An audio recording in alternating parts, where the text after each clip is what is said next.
Hello दोस्तों, crack UP board exam YouTube channel में स्वागत है। आज की ये वीडियो क्लास 10th वाले स्टूडेंट के लिए बहुत ही ज़्यादा इम्पोर्टेंट वीडियो होने वाली, क्योंकि आज की इस वीडियो में आज हम आपके लिए लेके आए मोस्ट इम्पोर्टेंट एमसीक्यू क्वेश्चन। और ये सारे एमसीक्यू क्वेश्चन बोर्ड परीक्षा में लगातार पूछे गए क्वेश्चन। तो इन सभी क्वेश्चंस को आपको तैयार कर लेना है। बोर्ड परीक्षा में ये कल आपके पेपर में पूछे जाएंगे। ठीक है, तो ये सारे क्वेश्चन लगातार बोर्ड परीक्षा में पूछे गए। तो आज की इस वीडियो में हम आपको 60+ मोस्ट इम्पोर्टेंट बहुविकल्पीय प्रश्न करवाएंगे। तो चलिए बिना देरी करे वीडियो को स्टार्ट करते हैं। वीडियो को पहली बार देख रहे हैं तो चैनल को सब्सक्राइब कर लीजिए और इस वीडियो को लाइक कीजिए। सबसे पहला क्वेश्चन है, आवारा मसीहा कृति के रचनाकार हैं। तो आवारा मसीहा कृति के रचनाकार Vishnu Prabhakar, most important question है। इसके बाद है दूसरा क्वेश्चन, रीतिकालीन कवि हैं। तो रीतिकालीन कवि कौन है? मतीराम। ठीक है, थर्ड वाला ऑप्शन इसका राइट आंसर हो जाएगा। इसके बाद है क्वेश्चन नंबर 3, तीसरा सप्तक कब प्रकाशित हुआ? मोस्ट इंपॉर्टेंट क्वेश्चन है और तार सप्तक से क्वेश्चन 101% आपके बोर्ड एग्जाम में ये पूछा ही जाएगा। ठीक है, तार सप्तक के प्रवर्तक कौन है? तो अज्ञेय जी। ठीक है, और तार सप्तक का प्रथम प्रकाशन वर्ष, दूसरा प्रकाशन वर्ष और तीसरा प्रकाशन वर्ष, ये तीनों क्वेश्चन आपको याद रखने। तो प्रथम प्रकाशन वर्ष कब हुआ था? 1943 में, दूसरा प्रकाशन वर्ष 1951 में और तीसरा प्रकाशन वर्ष 1959 में। तो ये तीनों प्रकाशन वर्ष आपको याद रखने हैं। पहला 1943, दूसरा 1951 और तीसरा 1959। ठीक है, ये चार क्वेश्चन मोस्ट इंपॉर्टेंट और तार सप्तक से रिलेटेड क्वेश्चन बोर्ड एग्जाम में बनेगा ही बनेगा। ठीक है, तो इसमें पूछा गया है कि तार सप्तक का तीसरा प्रकाशन वर्ष है। तो इसका थर्ड वाला 1959 मतलब सेकंड वाला ऑप्शन इसका राइट आंसर हो जाएगा। ठीक है, इसके बाद है क्वेश्चन नंबर 4, रस मीमांसा के रचयिता हैं। तो रस मीमांसा के रचयिता रामचंद्र शुक्ल है। ठीक है, ध्रुव स्वामिनी नाटक के लेखक हैं। तो ध्रुव स्वामिनी नाटक के लेखक जयशंकर प्रसाद हैं। और ध्रुव स्वामिनी किस विधा की रचना है? नाटक विधा की रचना। और ये क्वेश्चन बोर्ड एग्जाम के पेपर में कल आपको 100% मिलेगा ही मिलेगा। या तो आपसे पूछा है कि ध्रुव स्वामिनी किस विधा की रचना है? तो नाटक विधा। या तो आपसे पूछा है कि इसके लेखक कौन है? तो लेखक जयशंकर प्रसाद जी। ठीक है, और ये विधा कौन सी है? नाटक विधा की है। ठीक है, इसके बाद है क्वेश्चन नंबर 6, शुक्ल युग के लेखक नहीं है। तो शुक्ल युग के लेखक भारतेंदु हरिश्चंद्र नहीं है। इसके बाद है रामधारी सिंह दिनकर की रचना है। तो रामधारी सिंह दिनकर की रचना है संस्कृति के 4 अध्याय। ठीक है, रामधारी सिंह दिनकर की रचना है संस्कृति के 4 अध्याय। इसके बाद है क्वेश्चन नंबर 8, गुनाहों के देवता रचना है। तो गुनाहों के देवता रचना की विधा पूछी है। ठीक है, तो इसमें गुनाहों के देवता की रचना विधा है, कहानी है, उपन्यास है, या नाटक है, या एकांकी है। तो गुनाहों के देवता किस विधा की रचना है? उपन्यास विधा की रचना। ठीक है, किस विधा की रचना है? उपन्यास विधा की रचना है। इसके बाद है क्वेश्चन नंबर 9, नीड़ का निर्माण फिर किस विधा की रचना है? तो नीड़ का निर्माण फिर आत्मकथा विधा की रचना है। मोस्ट इंपॉर्टेंट क्वेश्चन ये बोर्ड एग्जाम में पूछा गया है। नीड़ का निर्माण किस विधा की रचना है? आत्मकथा विधा की रचना है। और इसके रचनाकार कौन है? हरिवंश राय बच्चन। ठीक है, तो याद रखिएगा, नीड़ का निर्माण फिर हरिवंश राय बच्चन की रचना है। और ये किस विधा की रचना है? आत्मकथा विधा की रचना है। इसके बाद है क्वेश्चन नंबर 10, यामा के रचयिता का नाम लिखिए। तो यामा के रचयिता का नाम क्या है? महादेवी वर्मा। इसके बाद है दूसरा सप्तक का प्रकाशन वर्ष। तो दूसरा सप्तक का प्रकाशन वर्ष अभी हमने आपको बताया था 1951। ठीक है, तो इसका प्रकाशन वर्ष क्या हो जाएगा? 1951। अगर आपको इनको याद करना तो एक ट्रिक फॉलो, अगर आपको पहला वाला याद है तो आप दूसरा और तीसरा बहुत ही इजीली याद कर पाएंगे। तो पहला वाला अगर आपको याद है तो दूसरा कैसे निकालेंगे? आप 1943 में 8 जोड़ दीजिए। ठीक है, जब 1943 में 8 जोड़ेंगे तो दूसरा निकल आएगा। ठीक है, 1951। अब 1951 में 8 जोड़ेंगे तो तीसरा निकल आएगा। तो अगर आपको पहला वाला प्रकाशन वर्ष याद है तार सप्तक का तो दूसरा भी आप निकाल सकेंगे और तीसरा भी निकालेंगे। पहले वाले में 8 जोड़ देंगे तो दूसरा निकल आएगा, दूसरे वाले में जब 8 जोड़ेंगे तो तीसरा तार सप्तक का प्रकाशन वर्ष निकल आएगा। ठीक है, तो इस ट्रिक को याद रखिएगा, पहला वाला अगर आपको याद है तो दूसरा और तीसरा आसानी से आप निकाल सकें। इसके बाद है क्वेश्चन नंबर 12, प्रिय प्रवास किसकी रचना है? प्रिय प्रवास अयोध्या सिंह उपाध्याय हरिऔध की रचना है।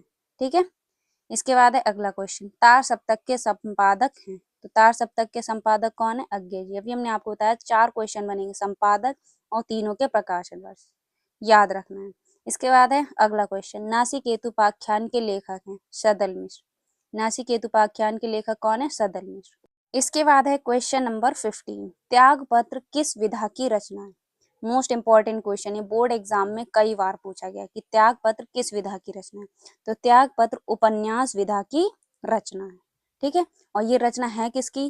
तो त्यागपत्र जैनेन्द्र कुमार की रचना है। किसकी रचना है? जैनेन्द्र कुमार की। तो याद रखिएगा, अगर इसके लेखक पूछ लिए जाएं तो जैनेन्द्र कुमार की रचना है, ठीक है।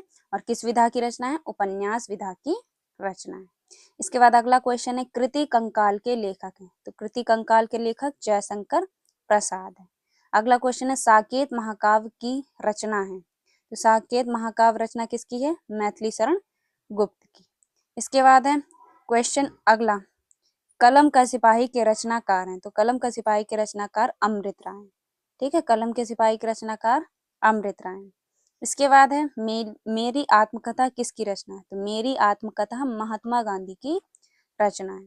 इसके बाद अगला क्वेश्चन है, तुलसीदास की भाषा है। तो तुलसीदास की जो भाषा है वो अवधी और ब्रज भाषा है, ठीक है। ये सारी क्वेश्चन मोस्ट इंपॉर्टेंट है, लगातार बोर्ड परीक्षा में पूछे गए, तो इन सभी क्वेश्चन को आपको तैयार कर लेना है, ठीक है। 60+ क्वेश्चन इस वीडियो में करवाएंगे, जो कि मोस्ट इंपॉर्टेंट क्वेश्चन है। कल के एग्जाम में इसमें से क्वेश्चन बनेंगे ही बनेंगे, ठीक है। इसके बाद साकेत के रचनाकार, अभी ये वाला क्वेश्चन आया, तो साकेत के रचनाकार मैथिली शरण गुप्त हैं, ठीक है। पृथ्वीराज रासो किस काल का महाकाव्य है? तो पृथ्वीराज रासो किस काल का महाकाव्य है? आदिकाल का महाकाव्य, ठीक है। और ये क्वेश्चन इंपॉर्टेंट है, ये भी पूछा है कि किस काल का महाकाव्य? तो आदिकाल का महाकाव्य, ठीक है। और जो प्रथम महाकाव्य है वो पृथ्वीराज रासो है, ठीक है। आपसे पूछ लिया जाएगा कि हिंदी का प्रथम महाकाव्य है, तो हिंदी का प्रथम महाकाव्य पृथ्वीराज रासो है, ठीक है। उसके बाद आपसे पूछ रहे कि हिंदी का प्रथम नाटक, तो हिंदी का प्रथम नाटक नाहोश है। हिंदी की प्रथम कहानी मानी जाती है इंदुमती को। हिंदी का पहला मौलिक उपन्यास परीक्षा गुरु। इसमें भी आपको 4 क्वेश्चन याद रखने, प्रथम महाकाव्य पूछ ले तो पृथ्वीराज रासो, अगर प्रथम नाटक पूछ ले तो नाहुस, प्रथम कहानी पूछ ले इंदुमती, और पहला मौलिक उपन्यास पूछ ले तो परीक्षा गुरु। तो ये 4 क्वेश्चन आपको याद रखने, इससे भी क्वेश्चन बोर्ड एग्जाम में बन जाएगा। इसके बाद है अगला क्वेश्चन, चंद्रगुप्त किस विधा की रचना है? तो चंद्रगुप्त नाटक विधा की रचना है, ठीक है। चंद्रगुप्त किस विधा की रचना है? नाटक विधा की रचना। और ये किसकी रचना है? जयशंकर प्रसाद जी की रचना है, ठीक है। तो याद रखिएगा, ये विधा पूछ लेंगे या तो रचनाकार पूछ लेंगे। तो इसमें पूछा है कि किस विधा की रचना, अगर आपके बोर्ड एग्जाम में आ जाए कि चंद्रगुप्त किसकी रचना है, तो जयशंकर प्रसाद की रचना है, ठीक है। इसके बाद है अगला क्वेश्चन, उपन्यास सम्राट माने जाते हैं, मोस्ट इंपॉर्टेंट क्वेश्चन है। उपन्यास सम्राट प्रेमचंद माने जाते हैं, ठीक है। इसके बाद बिहारी की प्रमुख रचना है। तो बिहारी की प्रमुख रचना सतसई है। केशव दास किस रस का स्थायी भाव है? तो केशव दास रीति बुद्ध का स्थायी भाव है। हिंदी की प्रथम कहानी मानी जाती है। अभी हमने आपको बताया था कि ये क्वेश्चन बोर्ड एग्जाम में बनता है और ये पूछा गया है बोर्ड एग्जाम में। हिंदी की प्रथम कहानी मानी जाती है इंदुमती। हिंदी का प्रथम महाकाव्य पृथ्वीराज रासो, और पहला मौलिक उपन्यास परीक्षा गुरु, पहला नाटक नाहुस। तो ये 4 क्वेश्चन आपको याद रखने हैं, इनमें से एक ना एक क्वेश्चन आपके क्वेश्चन पेपर में मिलेगा ही मिलेगा, ठीक है। तो ये 4 क्वेश्चन याद रखने, पहला मौलिक उपन्यास, पहला महाकाव्य और पहली कहानी और पहला नाटक, ठीक है। इसके बाद है पूछ लिया गया है कि हिंदी का प्रथम महाकाव्य माना जाता है। तो हिंदी का प्रथम महाकाव्य पृथ्वीराज रासो। इसके बाद है निम्न में से कौन सा उपन्यासकार शुक्ल युग का नहीं? तो शुक्ल युग के कौन नहीं है? प्रेमचंद, ठीक है। इसके बाद है अगला क्वेश्चन, छायावादी महाकाव्य है। तो छायावादी महाकाव्य कामायनी, ठीक है। छायावादी महाकाव्य कामायनी, और कामायनी से 4 से 5 क्वेश्चन बनते हैं। सबसे पहले इसमें पूछ ले कि छायावादी महाकाव्य है तो कामायनी। उसके बाद दूसरा क्वेश्चन बन सकता है कि कामायनी किस युग की रचना है? तो कामायनी छायावादी युग की रचना है। कामायनी में कामायनी महाकाव्यों में सर्गों की संख्या कितनी है? तो कामायनी महाकाव्यों में सर्गों की संख्या 15 है। कामायनी किसकी रचना है? कामायनी जयशंकर प्रसाद जी की रचना है। तो इससे 4 से 5 क्वेश्चन बनते हैं, तो आपको याद होना चाहिए इससे रिलेटेड क्वेश्चन, ठीक है। अभी हमने आपको बता दिया, वो आप नोट कर लीजिएगा। पहला छायावादी महाकाव्य है तो कामायनी है, ठीक है। इसमें पूछा है कि छायावादी महाकाव्य कौन सी है? तो कामायनी, ठीक है। इसमें पूछ ले कि महाकाव्यों में सर्गों की संख्या 15 होती। किसकी रचना है? जयशंकर प्रसाद की। किस युग की रचना है? छायावादी युग की। ठीक है, तो ये 4 क्वेश्चन इससे बन सकते हैं। इसके बाद है अगला क्वेश्चन, भक्ति काल की रचना है। तो भक्ति काल की रचना विनय पत्रिका है। ठीक है, भक्ति काल की रचना विनय पत्रिका है। इसके बाद है भारत भारती के रचनाकार है। तो भारत भारती के रचनाकार मैथिली शरण गुप्त हैं। ठीक है, इसके बाद उसने कहा था किस विधा की रचना है? तो उसने कहा था किस विधा की रचना है? कहानी विधा की रचना है। ठीक है, कहानी विधा की रचना है। जयशंकर प्रसाद की रचना नहीं है। तो जयशंकर प्रसाद की रचना यामा नहीं, क्योंकि यामा किसकी रचना है? महादेवी वर्मा की है। ठीक है, तो इसमें पूछा है कि जयशंकर प्रसाद की रचना नहीं है, तो यामा जयशंकर प्रसाद की रचना नहीं है। त्याग पत्र के लेखक हैं। अभी पूछा गया था कि त्याग पत्र किस विधा की रचना है, अब इसमें पूछा है कि त्याग पत्र के लेखक हैं। तो त्याग पत्र के लेखक हैं जैनेन्द्र कुमार। ठीक है, भारत दुर्दशा किस विधा की रचना है? तो भारत दुर्दशा नाटक विधा की रचना है। ठीक है, किस विधा की रचना है? नाटक विधा की रचना है। तो 17 और 19 कितने क्वेश्चन हो गए? 36 क्वेश्चन आपके कंप्लीट हो गए। ठीक है, 17 और 19 आपके मतलब 36 क्वेश्चन कंप्लीट हो गए। अब अगला है बाबू गुलाब राय किस युग के लेखक हैं? तो बाबू गुलाब राय द्विवेदी युग के लेखक हैं। इसके बाद चिंतामणि किस विधा की रचना है? तो चिंतामणि निबंध विधा की रचना है। किस विधा की रचना है? निबंध विधा की रचना। और ये रचना किसकी है? जयशंकर प्रसाद की। किसकी है रचना? जयशंकर प्रसाद की।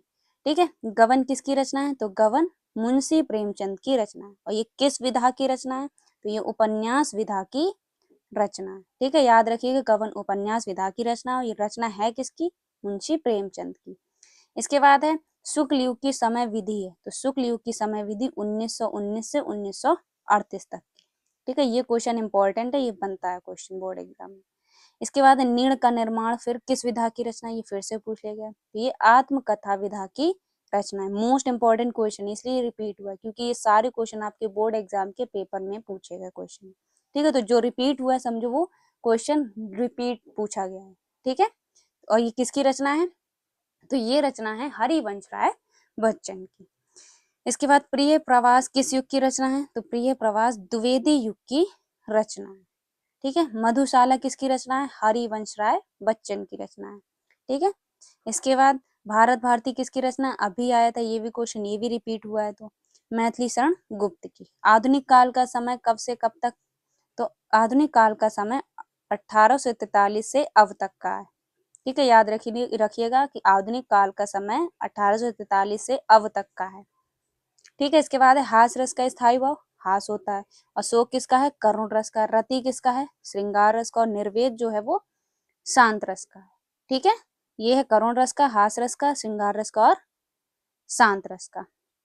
ठीक है, इसके बाद मतीराम किस युग के कवि हैं? तो मतीराम रीति काल युग के कवि हैं।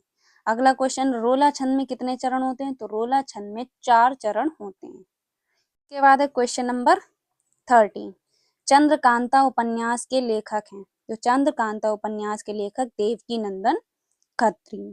ठीक है, याद रखिएगा चंद्रकांता उपन्यास के लेखक देवकी नंदन खत्री हैं। अब आपसे पूछ सकता है कि चंद्रकांता किस विधा की रचना है? तो चंद्रकांता किस विधा की रचना है? उपन्यास विधा की रचना है। ठीक है, याद रखिएगा चंद्रकांता उपन्यास विधा की रचना है।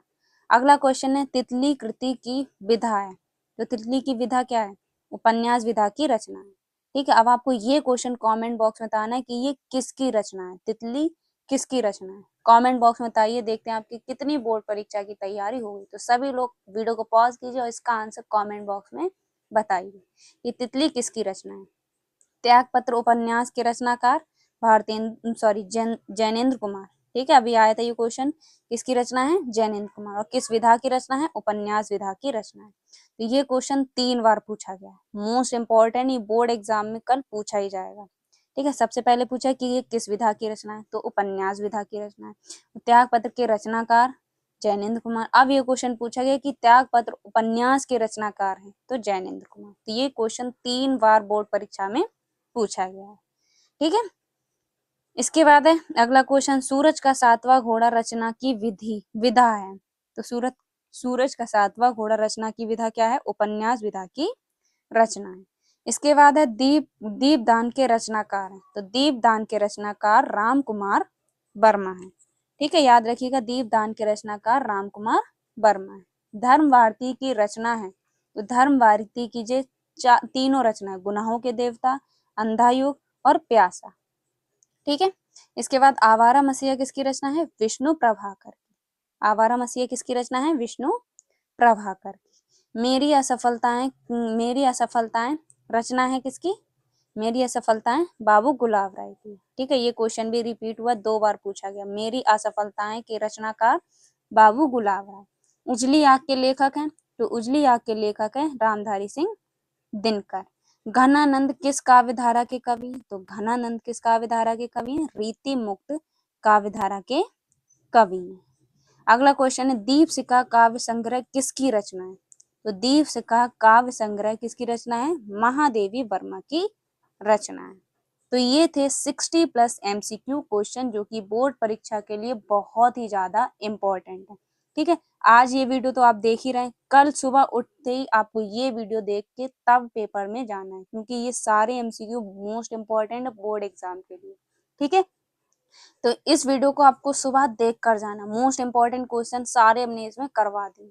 60+ सबसे ज्यादा बोर्ड परीक्षा में पूछे जाने वाले प्रश्न। ठीक है, तो इन सभी क्वेश्चन को आपको पढ़ लेना है, तैयार कर लेना है। ठीक है, तो ये वीडियो कैसी लगी कमेंट बॉक्स में जरूर बताइएगा। बाकी कल के पेपर के लिए ढेर सारी शुभकामनाएं, आप खूब अच्छे से पेपर करके आए। ठीक है, तो सभी स्टूडेंट को ऑल द बेस्ट। बाकी पेपर स्टार्ट करने से पहले आपको सरस्वती माँ का नाम लेकर पेपर को स्टार्ट करना। ठीक है, बहुत ही अच्छा पेपर होने वाला है आपका। ठीक है, बाकी जो भी स्टूडेंट इस वीडियो को देख रहे हैं, जहां से भी देख रहे हैं, अपना पेपर इंस्टाग्राम की आईडी पर सेंड कर दीजिएगा। इंस्टाग्राम की आईडी आपको लिंक मिल जाएगी डिस्क्रिप्शन बॉक्स में, जाकर फॉलो कर लीजिए, वहां पर अपने हाई स्कूल का पेपर सेंड कर दीजिएगा। ठीक है, तो पेपर जहां से भी आप देख रहे हो, पेपर जरूर से जरूर इंस्टाग्राम पर सेंड कर दीजिएगा। ठीक है, तो सभी लोग कमेंट बॉक्स में एक बार जय माँ सरस्वती जरूर लिखिए। मिलते हैं नेक्स्ट वीडियो में।